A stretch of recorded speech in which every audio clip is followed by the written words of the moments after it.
Ar žinote, kad renkantis partnerį iš tikrųjų neturi jokios reikšmės nei jo amžius, nei jo išvaizda, nei iš pirmo žvilgsnio atrodantis tinkamas charakteris?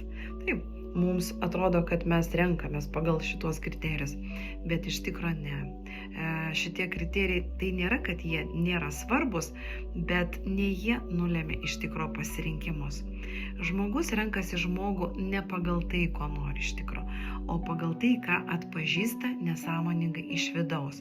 Todėl tiek daug vyrų ir moterų pasirenka būtent ne tą galbūt, kuris geras, stabilus, tinkamas, bet dažniausiai renkasi tą, kuris kažką tai nesąmoningai primena. Galbūt primena mamos tylą ar šaltumą, galbūt tėčio kritiką ir kažkokį tai pakeltą balsą ir primena tuos jausmus, kuriuos kėlė mums tėvai kažkada tai vaikystėje. Primena vaikystės tuštumą, kuri kažkada tai tapo norma.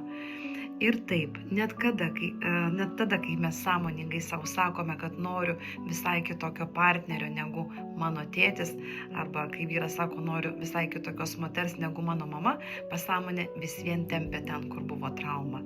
Nes ten nervų sistemai yra pažįstamas dažnis, suprantat? Todėl meilė dažnai atrodo kaip chemija, bet iš tikrųjų tai yra tiesiog emocinės atminties trauka.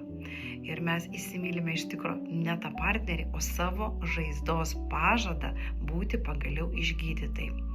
Ir net jeigu mes nežinome, koks buvo tas vaikystės skausmas, ir net jeigu nesame pažinę to giluminio santykio su tėvais, bet mes vis vien nesąmoningai renkamės tą pačią žaizdą, kurią mes norime išgydyti.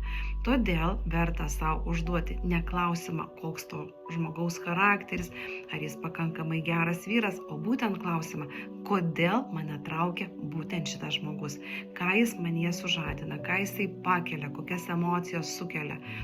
Ir tada spręsti, ar tai yra tikrai meilė, ar tai tiesiog yra atpažįstamas skausmas. Pasidalinkite komentaruose, kaip jūs manote šitą temą ir ar jūs, kai einate į partnerystę, ar savo užduodate panašius klausimus.